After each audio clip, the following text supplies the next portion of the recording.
श्री हरि, श्री हरि, मेरे श्री हरि।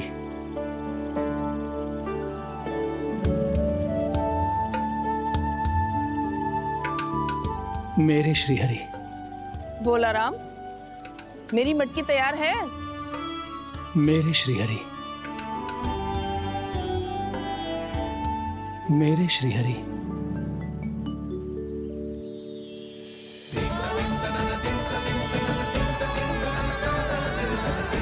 भोला राम,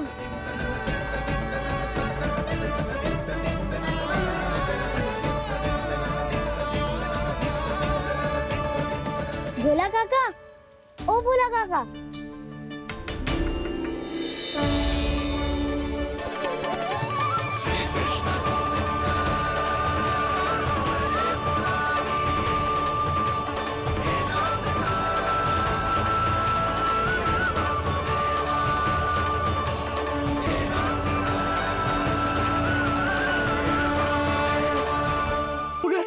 मेरे श्री हरि आ गए, मेरे भगवान आ गए।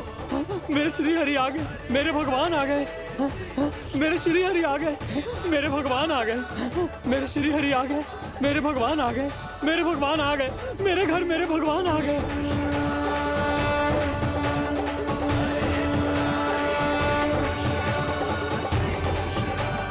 मेरे घर आ गए, मेरे श्री हरि आ गए। हाँ, मेरे श्री हरि आ गए।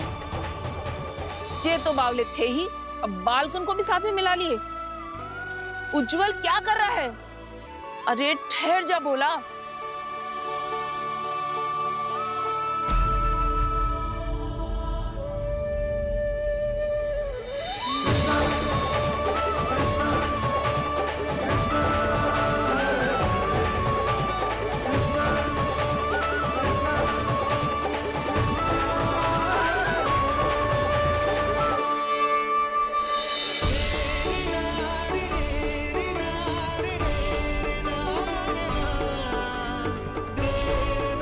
प्रेम से बुलाओ, आएंगे हरी भी।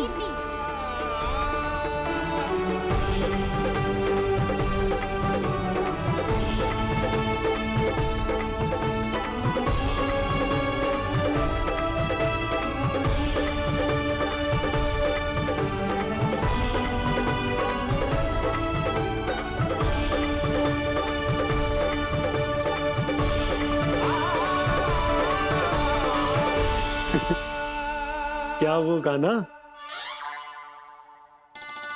किसकी धुन में झूम रहा तू? निर्मल निशा भक्ति की धुन में।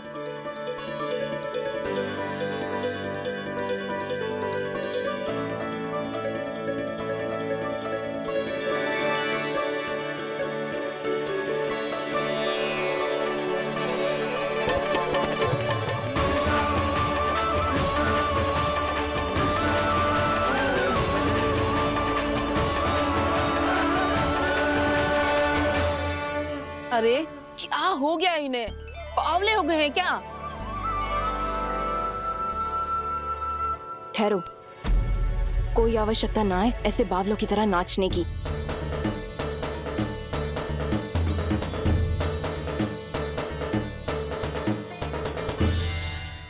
जे बावले ना है मौसी, भक्ति में रम गए। बस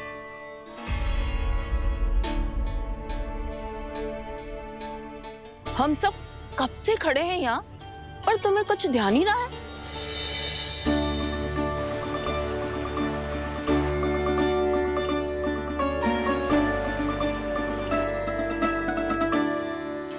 नाच गाने में ऐसे मगन हुए कि हमें देखा भी ना। मुझे नाचते हुए देख मेरे श्री हरि को इतना आनंद आ रहा था कि मैं अपने आप को रोक नहीं सका। और वैसे भी मेरे जन्म का एकमात्र उद्देश्य है श्री हरि की सेवा करना, श्री हरि को प्रसन्न करना। तुम बावले हो भोला राम, या हमें बावला बना रहे हो? श्री हरि और तुम्हें देख रहे हैं। हाँ, अभी वो यहीं थे, देख रहे थे। भोला काका, आपने भी ना अति कर दी। अब हमें भी बताओ तनी, कहाँ थे श्री हरि?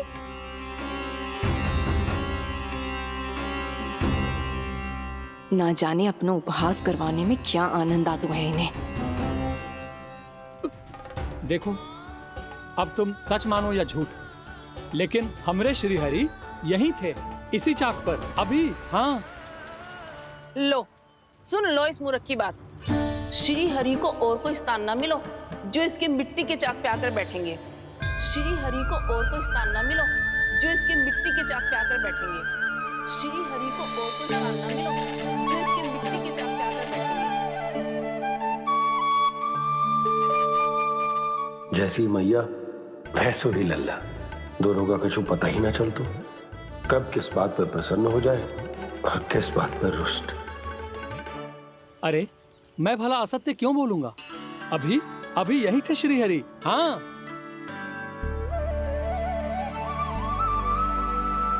हाँ, जैसे श्री हरि को तो कोई कार्य है ही ना, वो तो आतुर होके बैठे रहते हैं कब तुम हरि हरि बुलाओ और वो दौड़े चले आए। भगवान तो भक्तों के पास आने के लिए सदैव आतुर रहते हैं, बल्कि सत्य तो यह है कि भक्तों के मन में ही निवास करते हैं भगवान। बोलूंगा अभी अभी यही थे श्री हरि। हाँ,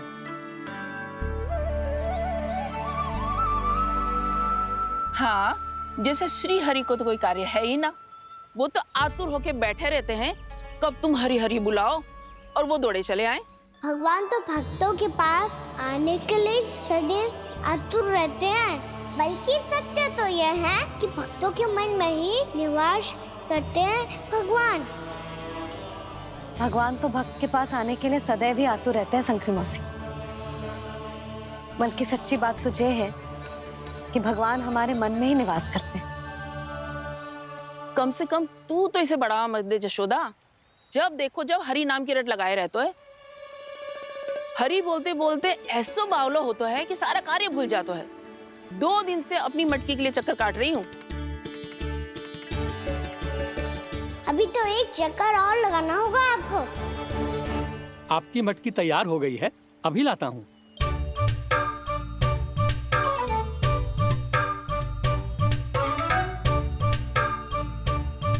लो जी मटकी।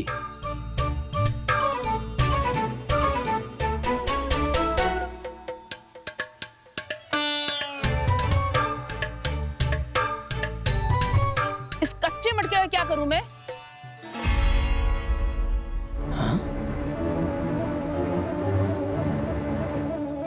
पर इसे तो मैंने भट्टी में पकाया था। अब तू ही देख ले कितना ध्यान रहता है इस कार्य पे। और कह तो है कि श्री हरि आते हैं इससे मिलने। हाँ, आते हैं और आगे भी आएंगे हमारे श्री हरि हमसे मिलने। और आके मोक्ष देंगे, है ना? मांगूंगा तो मोक्ष भी दे देंगे, मांगूंगा तो मोक्ष भी दे देंगे, मांगूंगा तो मोक्ष भी दे देंगे। अभी तो ये बता कि तू मुझे मेरी मटकी कब देगो? और मेरी मांग कब पूरी करोगे भोला राम जी? मेरो घड़ा मेरे दिए तो तैयार है ना, कल एकादशी की पूजा और व्रत के लिए। एकादशी का व्रत? हाँ, एकादशी का व्रत। इसे करने से श्री हरि बहुत प्रसन्न होते हैं। अच्छा, फिर तो अभी लाया।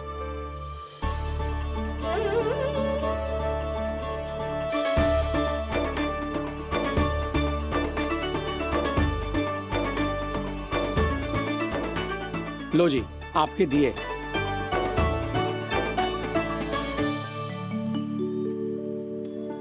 और जो हमने मांगा है वो? बाकी सब शेष द्वादशी के दिन मिलेगा, क्योंकि कल मैं भी एकादशी का व्रत रखूंगा, क्योंकि कल मैं भी एकादशी का व्रत रखूंगा, क्योंकि कल मैं भी एकादशी का व्रत रखूंगा।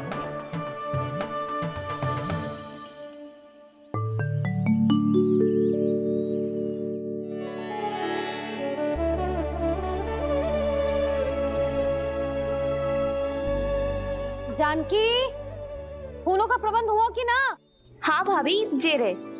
सदैव विलंब कराती है। पर भाभी इस बार तो फूल समय से ही लाई थी।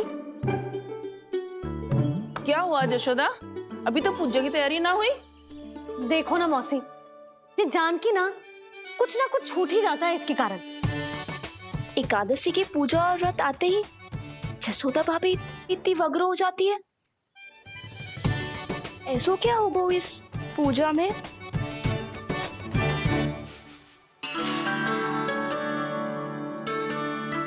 ये थाली में रोली चंदन रखने से, दिया जलाने से के होगो? आपको पता भी है एकादशी का व्रत क्यों रखते हैं? क्या महत्व है इसका? लो, जे तो मैं जसोमती रानी से पूछना भूल ही गया। पर हाँ भगवान, मेरे लिए इतना ही पर्याप्त है कि इस व्रत को रखने से मेरे श्रीहरि हमसे प्रसन्न हो जाएंगे।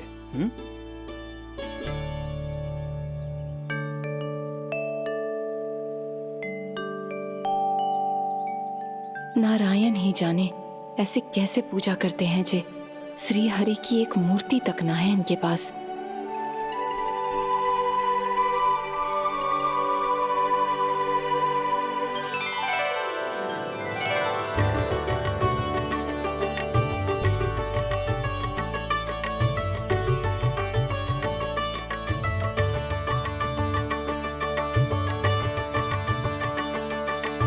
प्रभु, न तो मेरे पास मूर्ति है और ना तो इस व्रत के विधि विधान के बारे में मुझे जानकारी है और ना ही मुझे इसके महत्व के बारे में जानकारी है, पर फिर भी मैं करना चाहता हूं।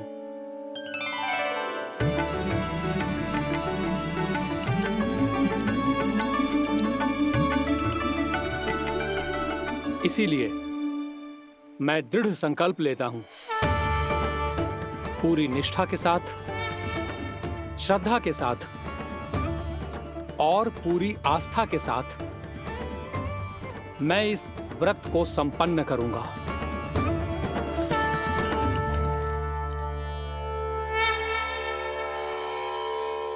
हम संकल्प लेते हैं कि एकादशी के व्रत को पूरी निष्ठा के साथ संपन्न करेंगे।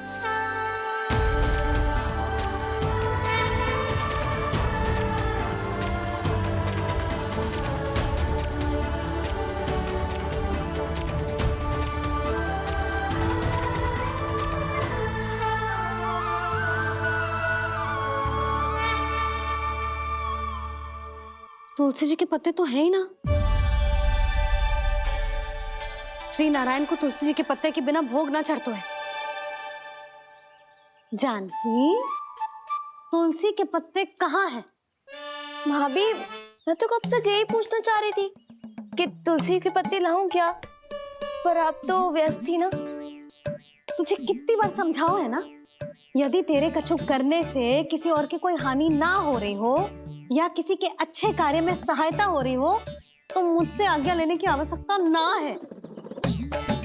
समझ गई भाभी, आगे से जाना उनको। ले अभी लेकर आती हूँ।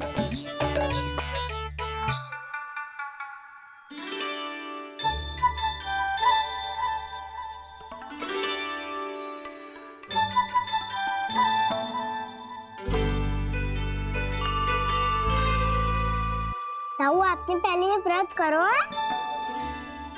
आपको इसका महत्व पता है? भाभी चल। जानकी, तुमने ये व्रत करो है? फिर तुमको इसका महत्व पता है?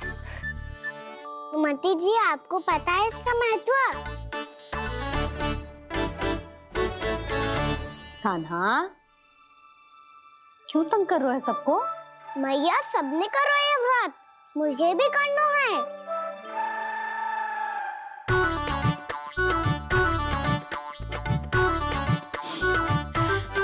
ये व्रत केवल बड़ों के लिए होती है लल्ला।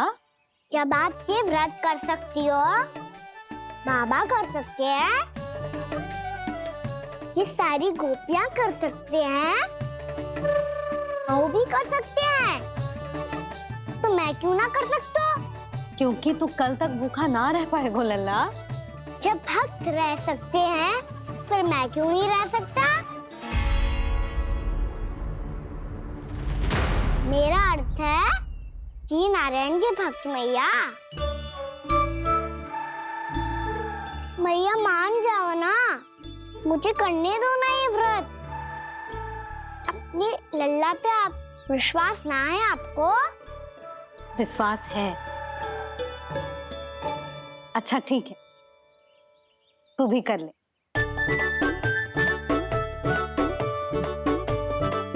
पर मैया व्रत की कथा तो सुनाओ, मैं तो अबध हूँ ना, मुझे कैसा पता चलेगा कि ये व्रत करते क्यों हैं?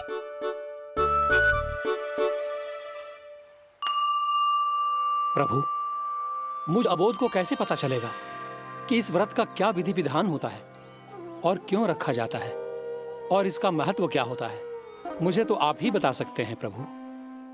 जब व्रत कर रहे हैं तब उसका महत्व भी पता होना चाहिए ना। बताओ ना मैया, क्यों रखते एकादशी का व्रत? इसके लिए तो तुझे एकादशी की कथा सुननी होगी। सुनेगो ना?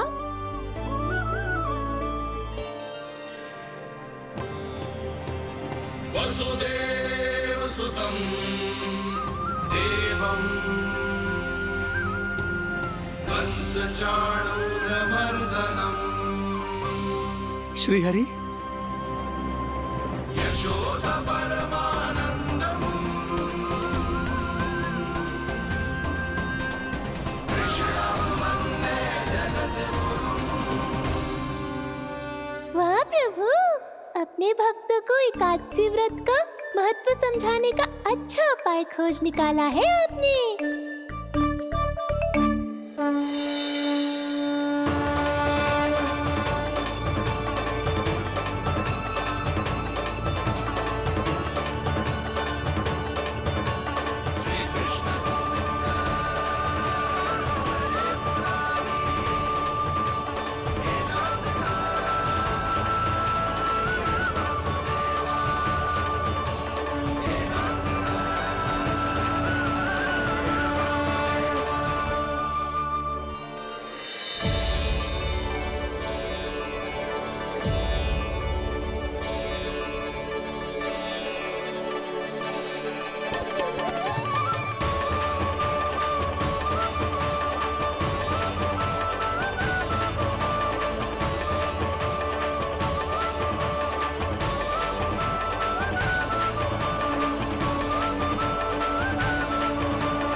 अब सब जन एकादशी के व्रत की कथा ध्यान से सुनना, तभी जे व्रत पूरा माना जाएगा। समझो लल्ला?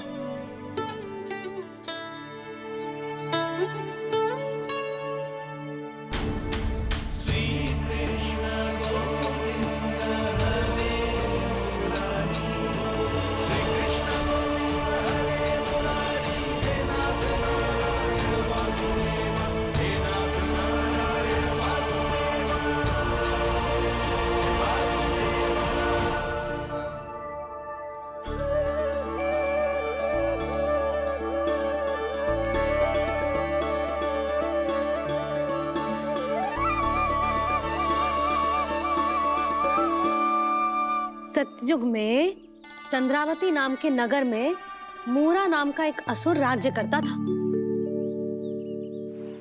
ओम ब्रह्मदेवाय नमः।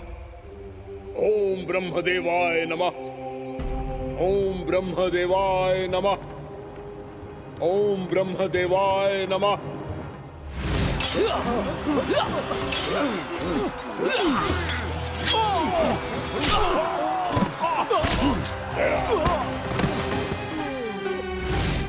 ओम ब्रह्मदेवाय नमः। ओम ब्रह्मदेवाय नमः। जब उसने देवताओं के हाथों असुरों की पराजय देखी, तब वो वरदान पाने के उद्देश्य से ब्रह्मा जी की तपस्या करने चला गया।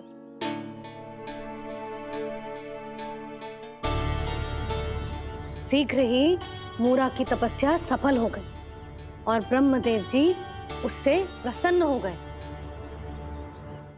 ओम ब्रह्मदेवाय नमः। ओम ब्रह्मदेवाय नमः। ओम ब्रह्मदेवाय नमः। ओम ब्रह्मदेवाय नमः। ओम ब्रह्मदेवाय नमः। ओम ब्रह्मदेवाय नमः। ओम ब्रह्मदेवाय नमः। ओम ब्रह्मदेवाय नमः। ओम ब्रह्मदेवाय नमः। मूरा, प्रणाम ब्रह्मदेव। तुम्हारी तपस्या सफल हुई। बोलो, तुम्हें क्या वर चाहिए? सृष्टि के रचयिता ब्रह्मदेव, कृपया मुझे ऐसा वरदान दीजिए जिसकी सहायता से मैं त्रिलोकी विजयी बन जाऊं और कोई देवता मुझे पराजित ना कर सके। यहां तक कि देवताओं के रक्षक, सृष्टि के संचालक भगवान श्री विष्णु के लिए भी मैं अपराजय रहूं। तथास्तु, तथास्तु, तथास्तु। प्रणाम ब्रह्मदेव।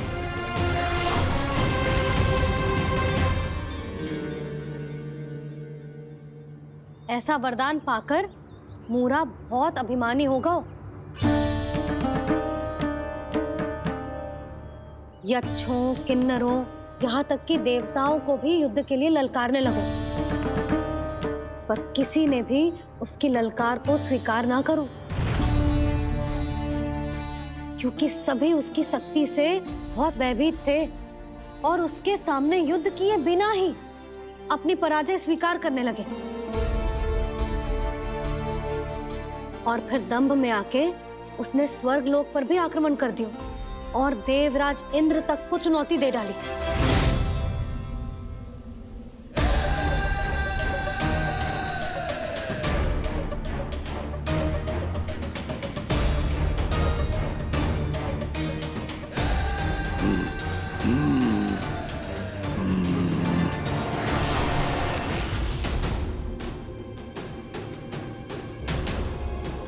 मैं प्रतीक्षा कर रहा हूं देवराज, क्या उत्तर है तुम्हारा?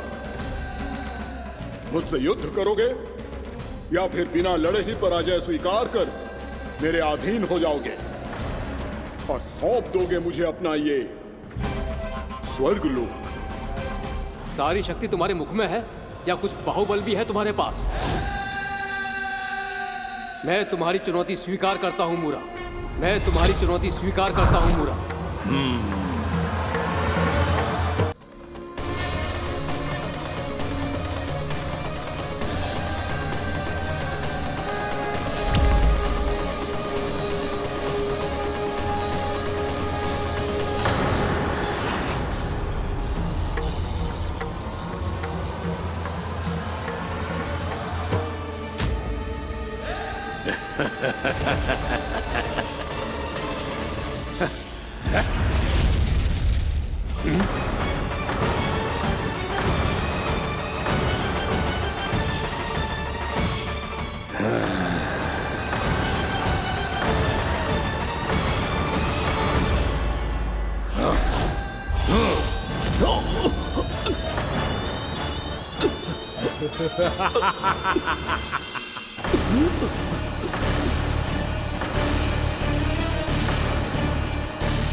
खैरिए देवगण, असुरराज मूरा को ब्रह्मदेव का आशीर्वाद प्राप्त है।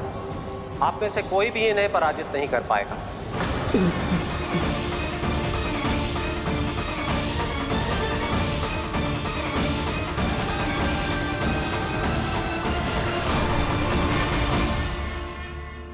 एक अवसर और देता हूं देवराज, युद्ध या अधीनता, क्या उत्तर है तुम्हारा देवराज?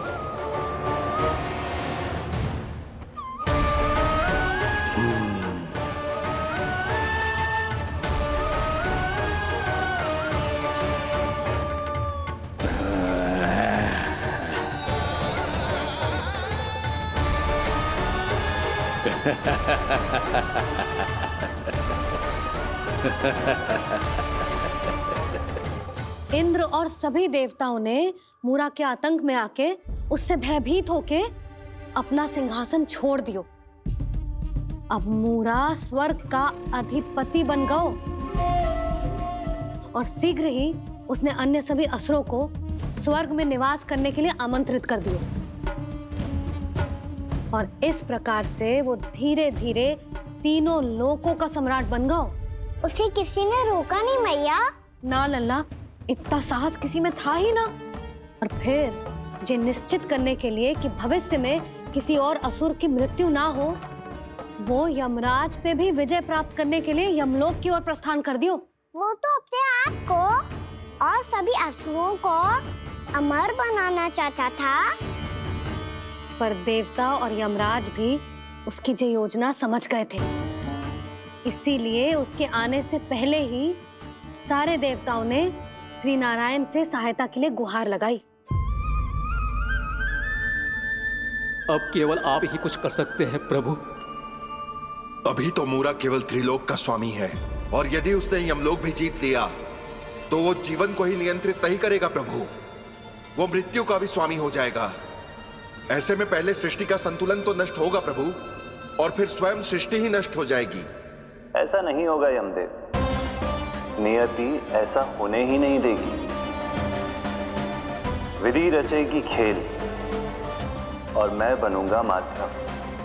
असुर राज मुरा का सामना मैं करूंगा। बस आप मुझे चुनौती देने के लिए उसे तैयार कर लीजिए, चाहे उसके लिए आपको साम दाम दंड भेद कोई भी उपाय क्यों ना अपनाना पड़े।